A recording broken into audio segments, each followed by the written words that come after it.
Are you ready for the weekend yet? We have events, news, and a guest for you to enjoy this Lake Life weekend.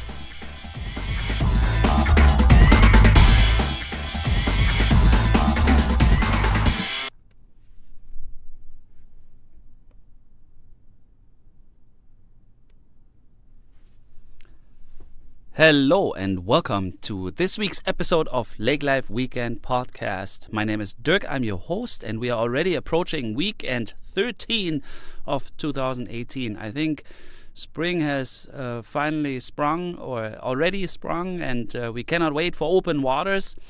I am looking forward to this, and you are. And we have a special recording here from our Explore Lake Life Expo this past February, and this is interesting for you if you already have property in Lakes Country, or if you're considering to find your property in Lakes Country. We have three guests on stage during this recording. Lars Knobloch from Nordic Companies speaking about cabin maintenance. Then Lisa Jaskin Peterson from Jack Chivers Realty speaking about owning rural property. And then we have John Bagu here. He is a solar technology expert, and he talks a little bit about solar technology. This program was called Off the Grid, Living in Lakes Country, and it was very interesting. You please enjoy this episode.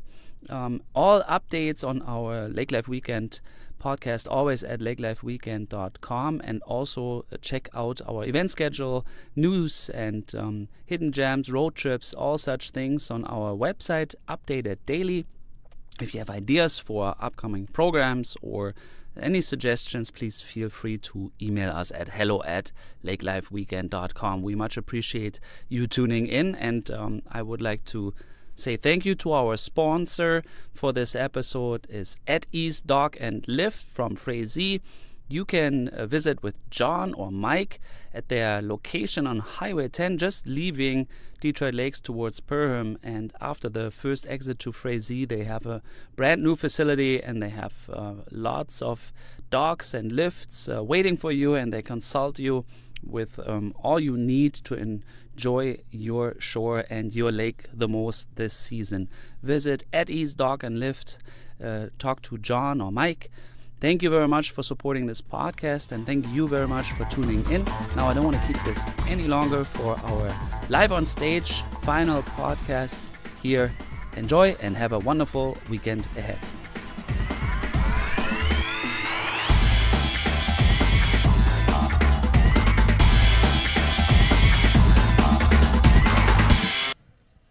Hello again, and welcome to our final program today. We're going to speak about off-the-grid living, and I have with me Lars of Nordic Home Inspections, Lisa of Jack Chivers Realty, and then John, a scientist, Canadian from Canada, international today, speaking about cabin, winterizing, cabin inspection, rural properties, and then clean technology, solar technology. So stay tuned.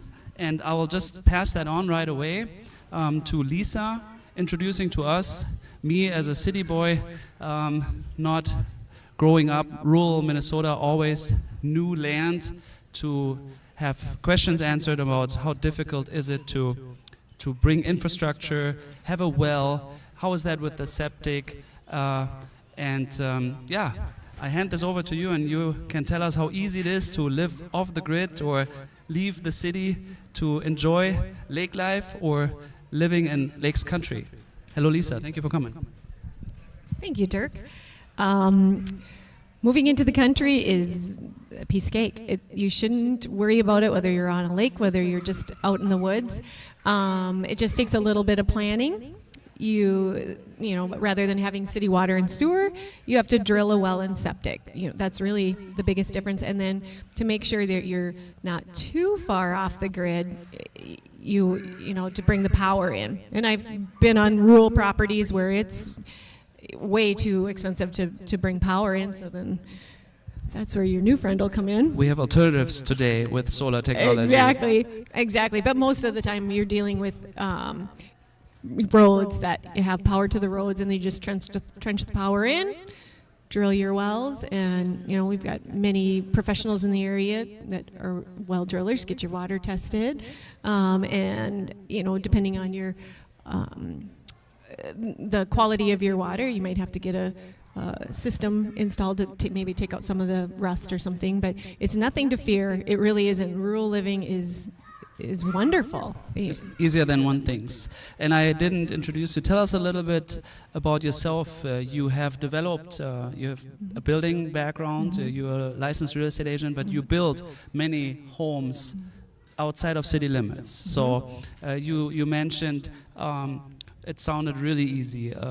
Plowing a road, drilling a well. So how many, do you know how many people live off-grid? To me, off-grid means anything but city. So maybe my definition of off-grid is a bit different than for you, but how many people live just outside of city limits? That's a good question. I don't know. I don't know. But we have school buses that pick kids up. So, for example, Detroit Lakes, there is a big route. So Becker County has Detroit Lakes has a big radius for the school bus to bring children into the school. Yeah. So that is also maybe off the grid a problem that may come. Can I raise a family remote? Maybe my definition of off-grid is your definition of living a little remotely. So, but it is. What is your experience? You met a lot of people that chose that lifestyle. Oh, absolutely. Especially with family. There's a lot of people that want their kids to grow up kind of like we did. Go build a tree fort. You can't get into too much trouble in the woods, and so it's. Yeah, it's a healthy way of living, and there's nothing wrong with city living either. I've done that as well, but it's really nice when you do have a family to have them connect with nature and do all that. So, is it expensive to live rural, or is it actually cheaper? What do you think? It's probably a horse apiece in our area. A lot of times when you go into city developments, you're looking at about $20,000 worth of special assessments, and that's when you have this city water and sewer in a development, and then you connect. And if you go rural, you're probably looking close to that. It depends on your soil type too, with the septics, and there's where you get the experts involved. Depending on your soil type, will dictate what kind of septic system you have to have, and some of them are more expensive than others. So I would say it's very comparable to that 20,000. So to get connected, meaning with water and the wastewater, is roughly $20,000.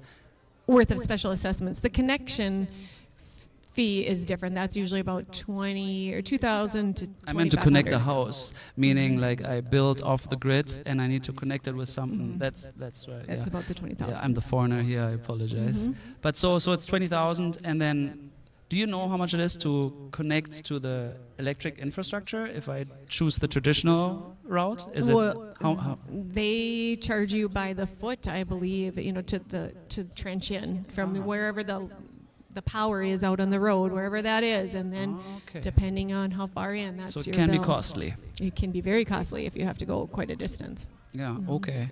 And what do you like most?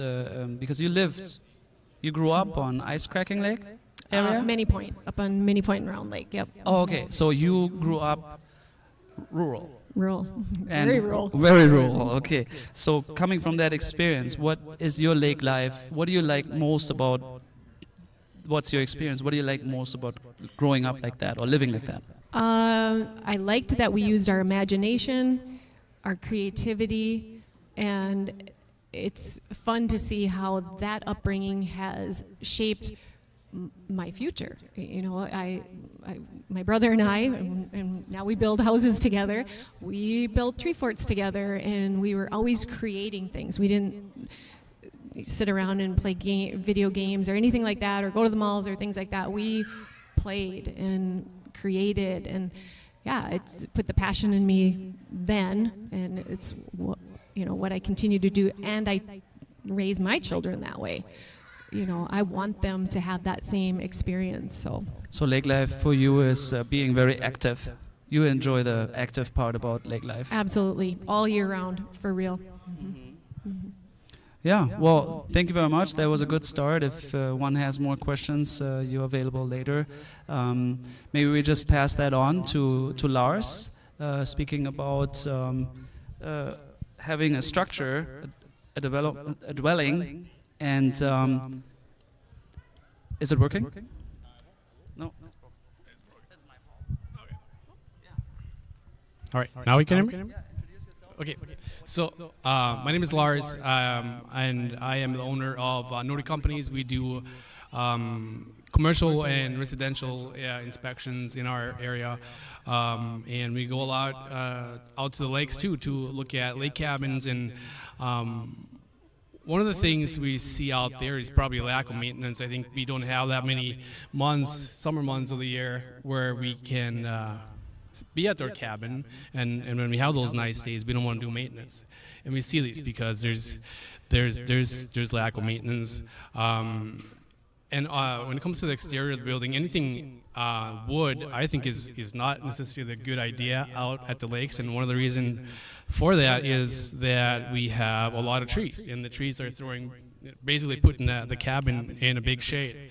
And any building materials can deteriorate faster if it never gets a chance to dry out, and if we don't maintain all the wood. So the wood trim, wood windows, wood siding, fascia, soffit, steps, decks, and so on.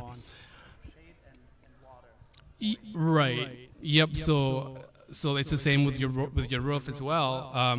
Your cabin is sitting in a shade, and moss is building up on the roof, and moss is trapping a lot of moisture and is causing the shingles to deteriorate much faster. So before the winter, it's good to do an outside inspection and look at all the wood, if there's any peeling paint, and maybe even get on your roof every 3 to 4 years and take a look at the moss condition up there and see if you can have that cleaned off. You really? There you go. You're on top of it. Yeah. Other things is simple things like gutters. Again, there's a lot of trees and a lot of leaves that will clog your gutters, and you're not going to clean them. So why not install gutter guards on your gutters, which will be a screen that protects your gutters from getting clogged, which leads you to moisture problems. And that was the next thing I wanted to talk about, because it's very common for us to see mold and moisture problems too in cabins. And some of the problems we're running into is the same as we see here too, that people don't take care of their grate around the cabin. Grade, yeah. So water flows right back towards the building, and it sits along the foundation, ends up in your basement or in your crawl space. So it's important to create a good grade and have swale the water basically around the cabin and into the lake or away from the lake. And we have a little pamphlet at our booth that explains grade and how it should be done, and the problems that comes with bad grade. So feel free to stop by and grab some of those. Also, we see, I think in the 50s and 60s, they allowed to build the lake homes closer to the lake than what they do now. 71, okay. Right. Yeah, so we see in a lot of cabins like that their crawl spaces have water, and they're really damp, and a lot of people are ignoring that kind of problem because it's maybe wet, not that many months or days of the year, and also they're pretty low head clearance, so they don't get down there very often. But when we get down there, we often see rot on the floor joists, mold on the joists, and on the subfloor. So it's better to be ahead of the game and get down there, assess the situation, put down a moisture barrier on the ground to keep the moisture down, install a sump pump if necessary on these lake homes specifically that are closer to the lake and are taking on water in the crawl space. And back to mold too, a lot of things, one thing that people are not aware of is that mold can actually grow on dust. And I think lake homes often can be very dusty because you have your windows open and you're too busy enjoying your time at the lake that you don't want to spend too much time doing detailed cleaning. And then you winterize your house and you know, you don't spend any time there in a long time. And without having, you know, you shut your heating system off, you don't have any air movement anymore, and you have dust sitting on your walls, and you get humidity in there, and mold starts forming on the dust. So actually, it's a great idea to go over your cabin and do a detailed cleaning before the winter. You have no idea how many phone calls we get from people that are concerned about a mold condition at their lake cabin. Because they're having their grandchildren there. You're inviting the people you care about the most to your cabin, and you want to make sure that it's a safe environment to be in. And then we start looking around, and we shine our flashlight on the content, the furniture, and you see that there's just mold growing on the dust, and so that's another good thing to do. And back to the air circulation, you turn your heat off, right, and you turn your everything off. If you have a gas forest or a forest air furnace, it might be good to have your fan, the circulating fan on your furnace, run for a period of time. You can buy a thermostat, for example, that you can set to run 15 minutes every hour, or even just floor fans and hook them up to timers and let them run for an hour or two. This is a real thing. We get phone calls all the time about mold problems with just mold growing on surfaces from high humidity and dust. So, and when it comes to winterizing, obviously, we are usually turning the water off and turning the heat off. Other things that could be good to do besides cleaning the gutters before the winter is to take a walk around the cabin and seal up any holes you have. Because you know when it gets colder, all those little critters and mice and bats can also inspect your cabin and try everything they can to find their way in. So the tiniest hole you'll see mice get in through, we very commonly see evidence of mice in attics, in little tunnels in the insulation, and they're coming in often through trees. And almost every time we do a inspection on a lake cabin and there's big trees, branches overhanging the roof, we find tons of tunnels in the insulation in the attic from mice that's finding their way in through the roof. So when you then come back to the cabin in the spring, when you turn the water on, biggest advice I could do then is to just do a thorough inspection, run water through all fixtures. And if you have a crawl space, get down there and make sure nothing is leaking, because things might change over the winter. So that's just some of the things to have in mind. Another thing, if you are looking at buying a lake cabin, the best advice I can give, if I just think for myself, and I'm having a completely different mind than what you guys have when you buying a cabin, but I would want to buy something that has as little maintenance as possible, as little wood as possible, because you're not going to keep up with the maintenance, because no one does. Besides that, when you have an inspection done on a lake cabin, you should expect that there will be a lot of things that's found. There'll be a long list of maintenance, minor repairs, and it's important to not get overwhelmed by those kinds of things. Focus on the bigger parts, bigger components of the building, like your roof, your siding, windows. We don't have a lot of foundation problems out in the lakes because the soil is much sandier there than what it is here. Electrical issues, seems like most cabin or lake home owners think they're electricians, but they're really not. We find a lot of handyman electrical work. But yeah, focus on the bigger things. It's going to cost a lot. Retaining walls is actually a huge thing that people don't really think about. You're sitting kind of in the hill, and there's retaining walls built around the cabin, and they're starting to lean, and it's very, very expensive to redo and rebuild a retaining wall. So that is something that's often forgotten. And otherwise, I guess, think resale. Is that a good one? It's a good one. You want to talk about that? I think there was a lot of information once you own or you have property to keep it in shape, so that you also have a resale opportunity and not broke it. Before I hand this over to John, tell us a little bit, what do you like about lake life? I know you live in the city, but what do you like about lake life? Yeah, so we don't have a lake home, but we like to go out there and enjoy our time. We usually have been renting like pontoons and stuff like that to go out and spend time. I know I should be visiting you, but I haven't done that yet. So I know I have an open invitation. But I would like to explore more about the lakes and spend more time there. So that would be a goal for me. And maybe go fishing and taking the kids out. Boating and water.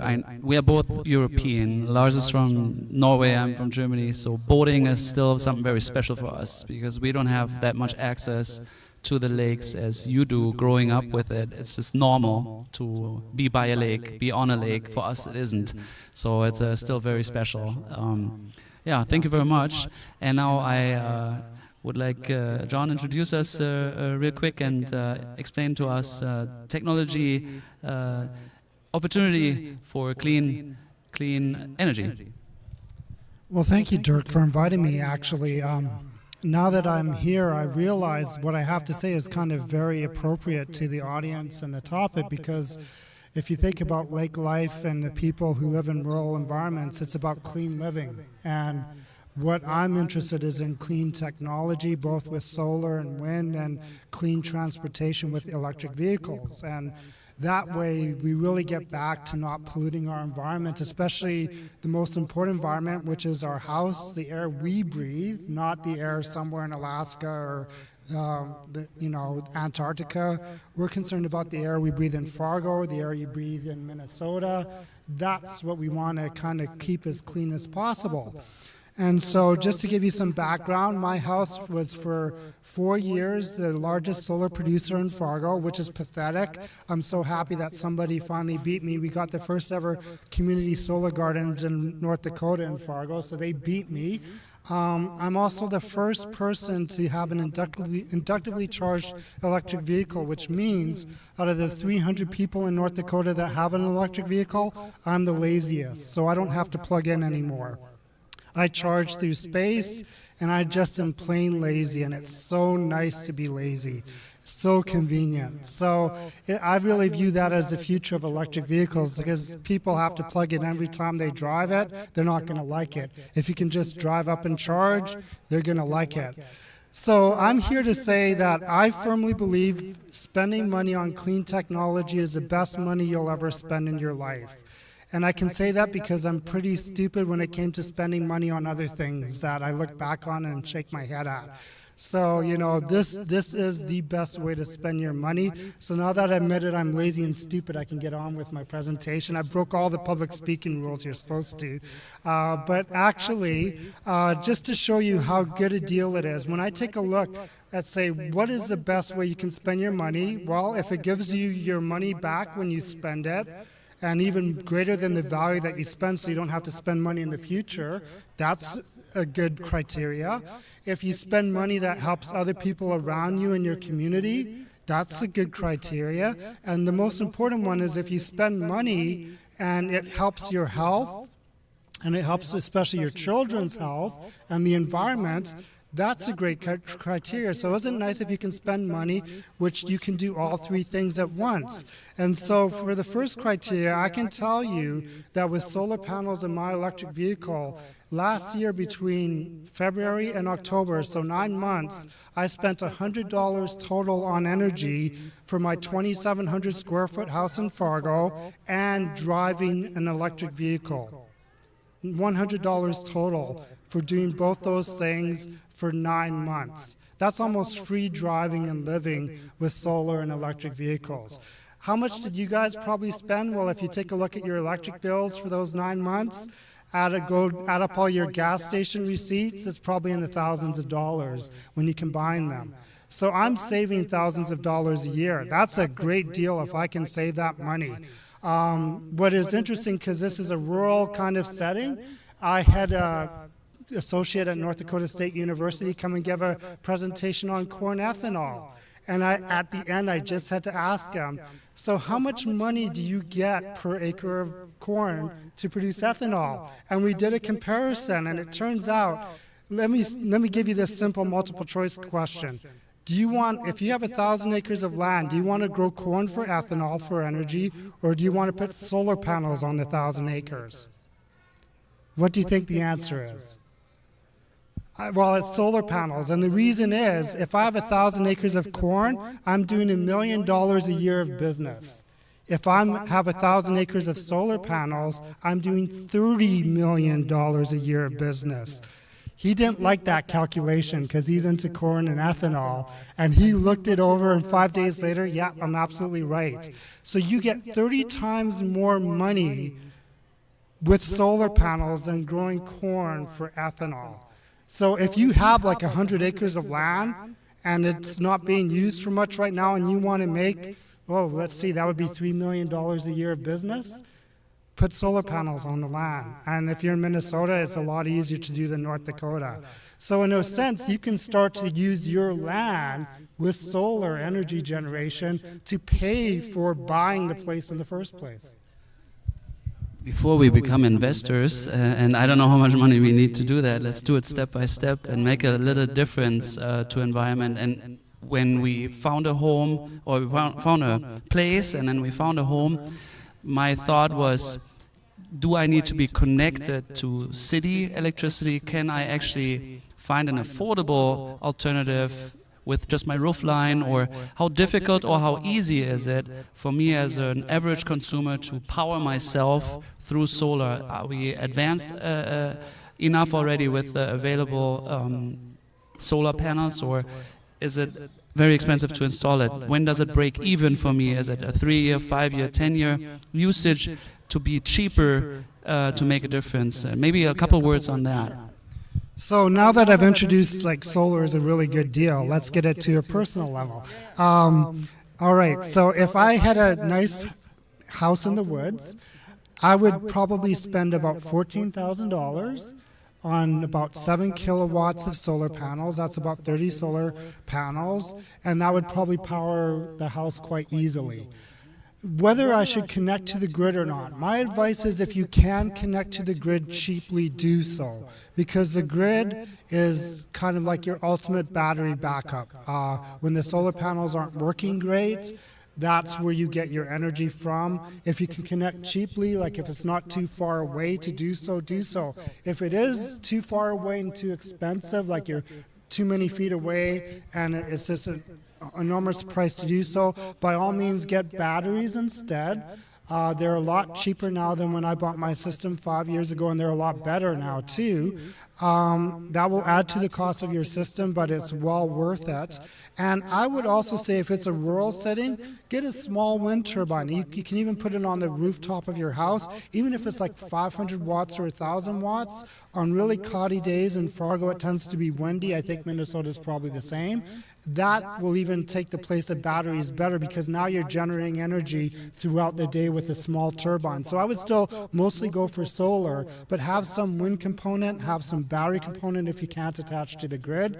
And overall, the payback is, well, if it's solar by itself, you get paid back in 12 years. The lifetime of the system is about 25. So you double your investment over time, and it's clean energy. And you feel good about using energy. I can take baths all I want now, and I don't feel guilty because I'm not burning coal to do it. Well, I think that was very insightful. Thank you very much. If you have questions beyond what we have discussed, I think all speakers are available. And you are at a little booth over there where you have solar panels to touch and to see. I get snow on them, so if it can handle snow, I guess it can handle touching. Okay, I was looking from the kids' perspective, I guess. No, but yeah. They're tempered glass. They can Okay. Thank you very much. Thank you very much for coming again to this year's Expo. Thank you for following our program, and you have a wonderful rest of your day. Thank you for coming up on stage. So